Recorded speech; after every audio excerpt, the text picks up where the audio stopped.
Bonsoir et bienvenue à cette séance d'information sur les programmes offerts en sciences de la santé au Centre de l'UQAT à Mont-Laurier. Je me présente Marie-Lou Ricardion, je suis conseillère en recrutement et promotion et c'est moi qui vais animer cette séance d'information.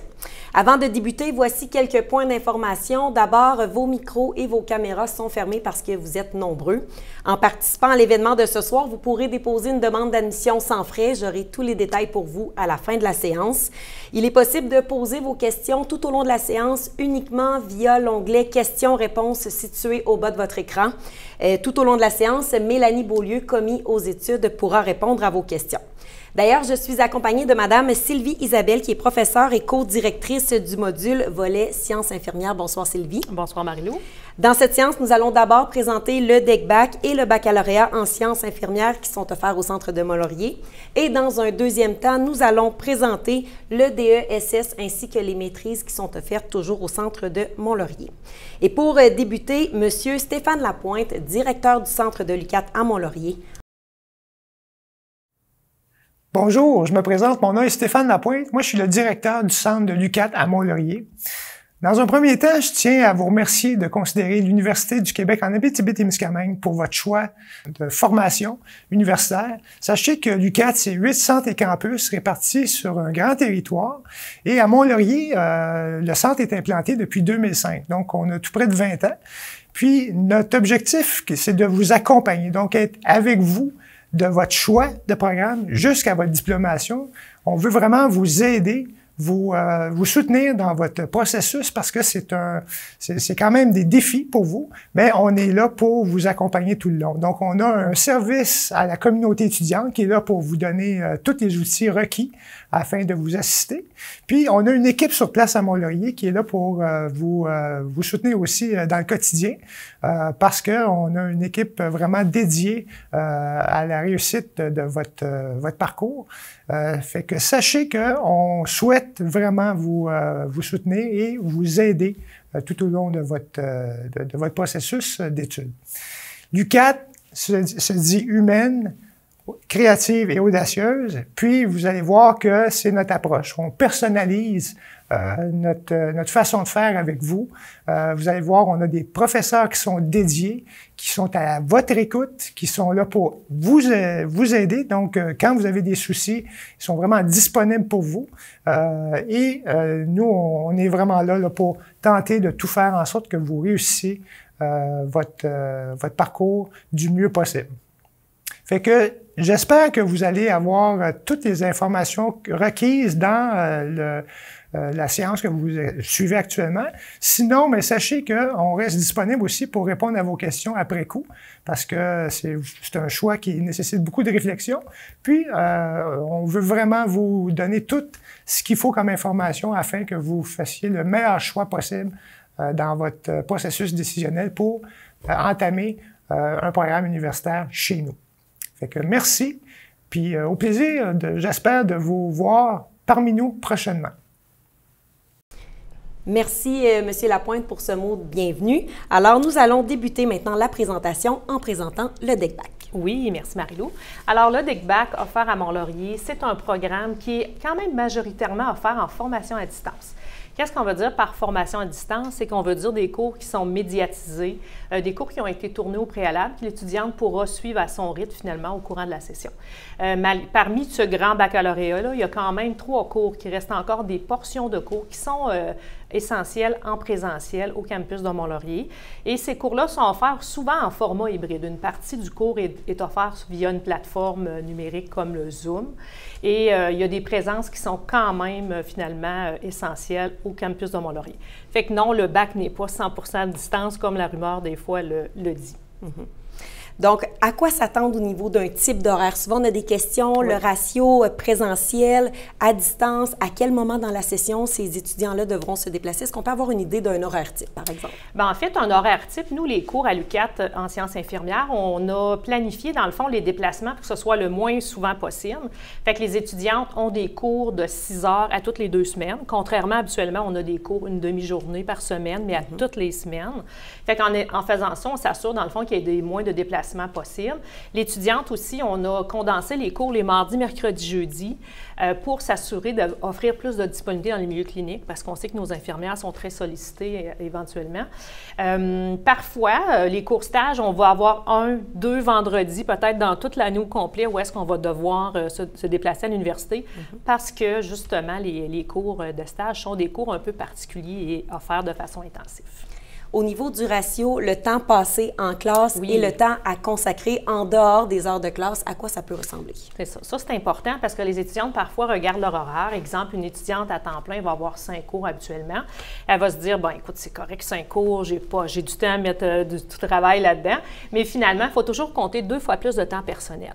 Fait que si je dis, mettons, j'ai un cours de 3 crédits, 45 heures qui est habituellement la norme, on a à peu près tous des cours de 3 crédits, c'est qu'on va devoir mettre, dans le fond, un 90 heures de travail personnel dans toute la session pour un seul cours. Fait que le calcul se fait rapidement qu'une étudiante qui veut poursuivre son travail comme infirmière à temps plein et poursuivre des études à temps plein, c'est pas une bonne idée. À un moment donné, il va manquer de temps dans l'horaire ou ça va être ses études finalement qui vont être moins réussies. Pour les étudiantes, par exemple, qui voudraient s'inscrire à temps partiel, on offre quand même le programme de DECBAC à temps partiel. Là, on a un ratio d'à peu près 3 cours pour un cheminement régulier à temps partiel. Fait qu'à ce moment-là, l'étudiante a un petit peu plus de temps pour pouvoir travailler là, puis pouvoir tout réussir.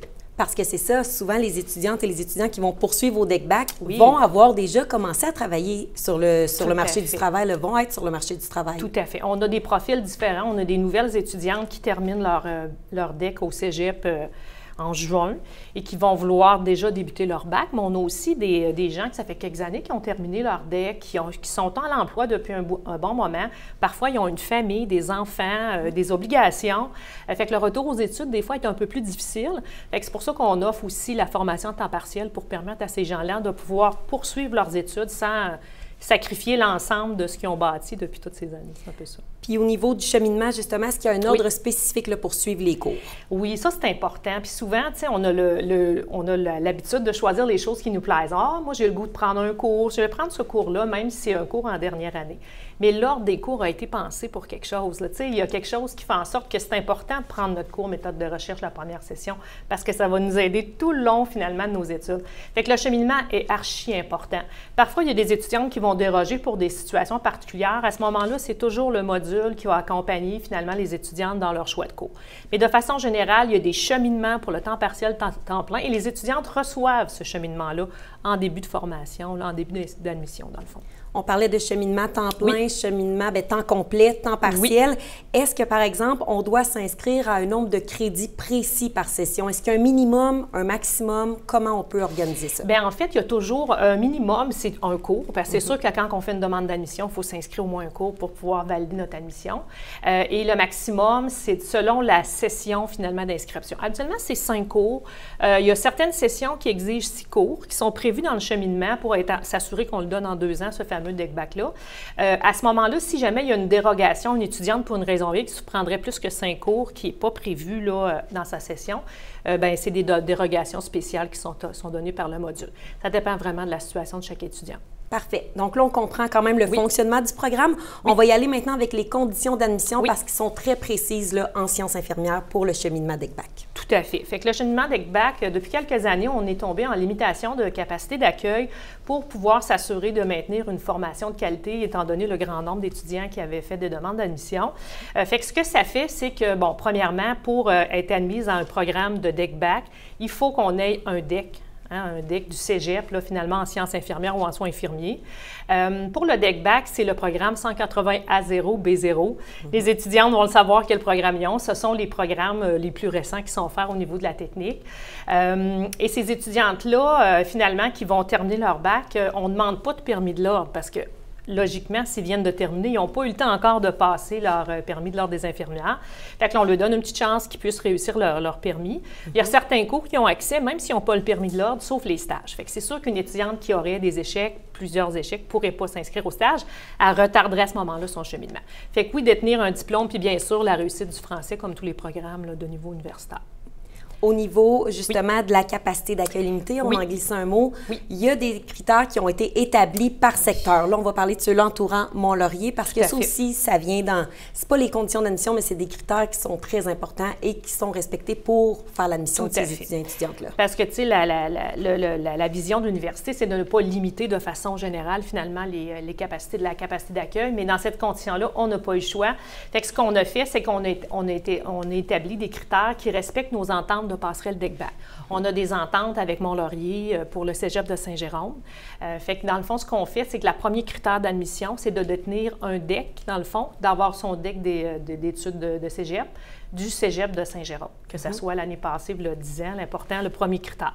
Fait que toutes celles qui ont un DEC là, de Saint-Jérôme vont être admises jusqu'à un certain nombre d'étudiantes. Ensuite de ça, s'il reste de la place, bien, la deuxième critère, ça va être de résider sur les territoires d'Antoine-Labelle, des Hautes-Laurentides et la vallée de la Gatineau. Ce sont des territoires d'ancrage où l'UQAT, finalement, a des ententes, où l'UQAT est présente pour le développement des étudiants.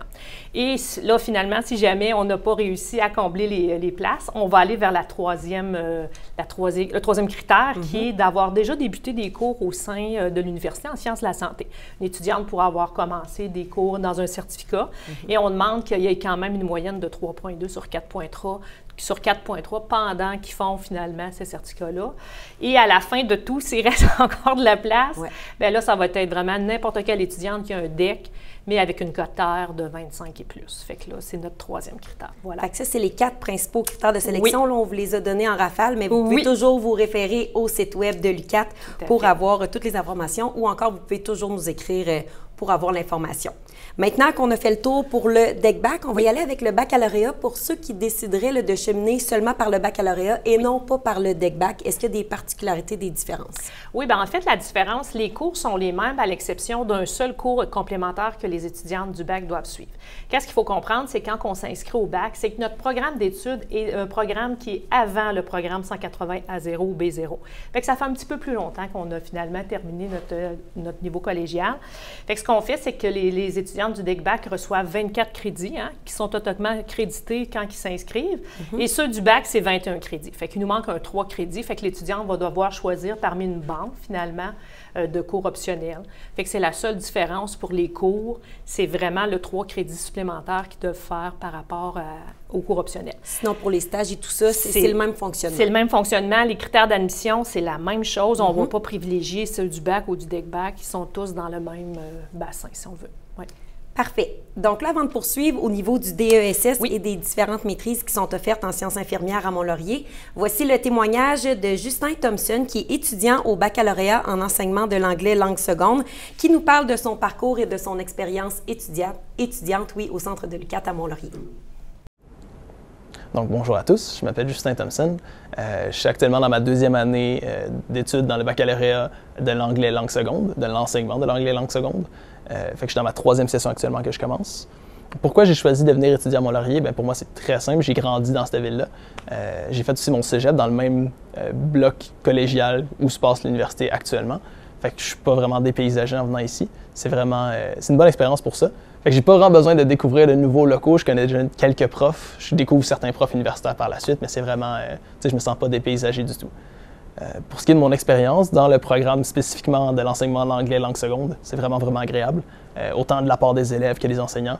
C'est très facile de les contacter, que ce soit par courriel ou en personne, parce que oui, des fois on peut leur parler pendant les cours, mais certains enseignants ont aussi un bloc ou un local ou un bureau dans le site de Mont-Laurier.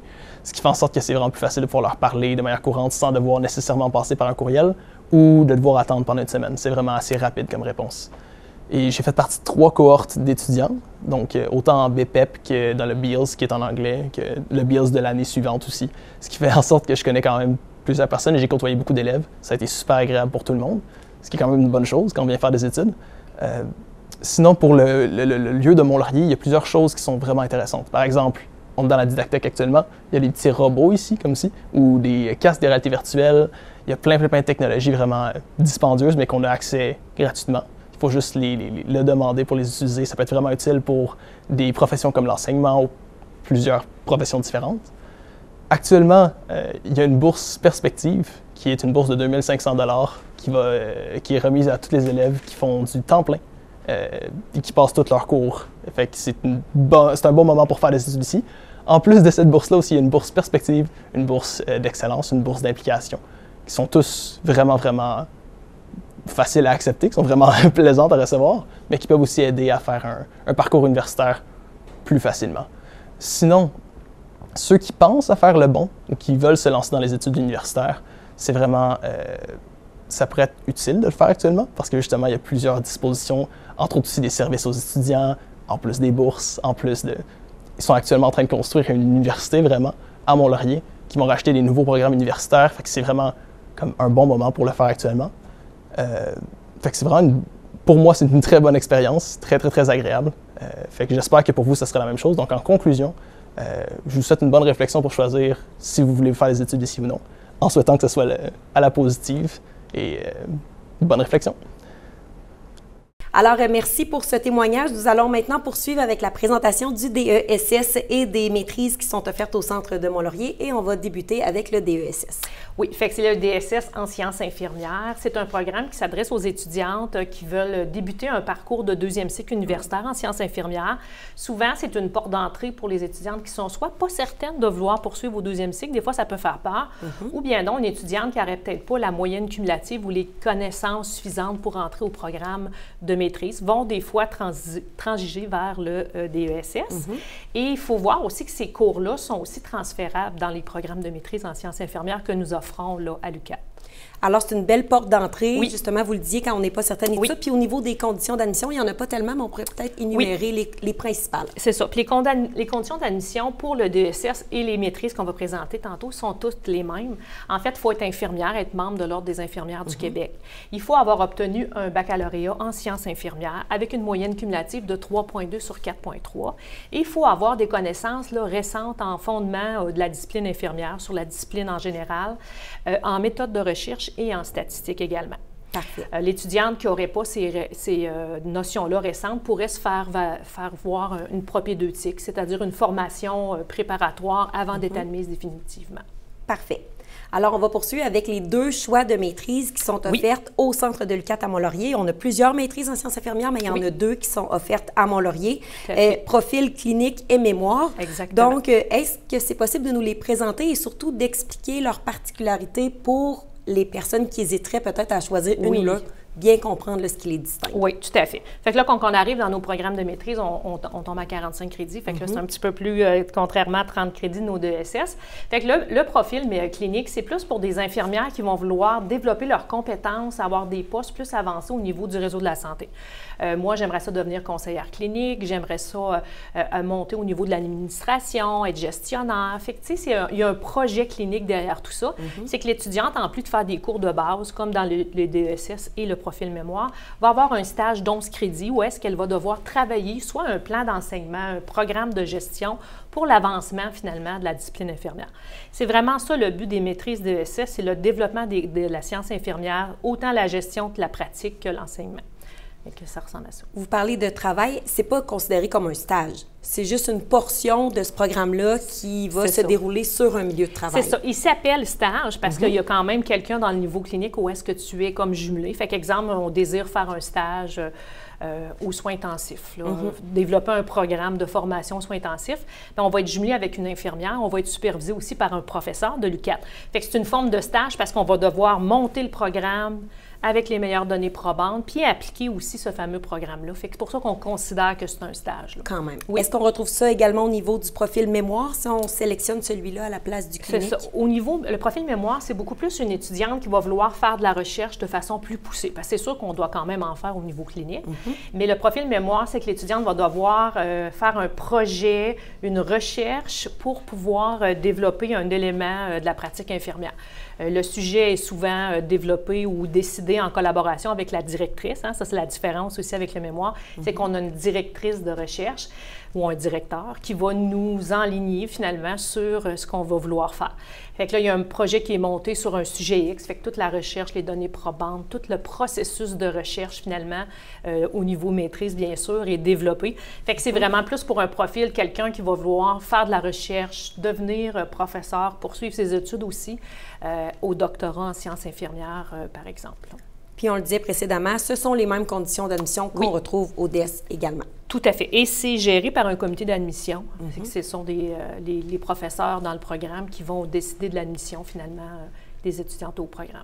Au niveau, on parlait tantôt des conditions d'admission et tout ça, il y a des dates d'admission également qui sont à respecter et sont différentes pour le premier cycle et le deuxième cycle. Exactement. Pour le premier cycle, on parle du 1er mars, la date limite pour déposer. Et pour le deuxième cycle, c'est le 1er avril. Fait que c'est sûr qu'à partir de ce moment-là, dès le 2 mars, les décisions ne sont pas rendues, mais on communique les étudiantes graduellement lorsque le processus de sélection est fait, autant pour la limitation de la capacité d'accueil que le comité d'admission au deuxième cycle. Et là, on dit ça comme ça ce soir, mais les informations se retrouvent également sur le site web de l'UQAT.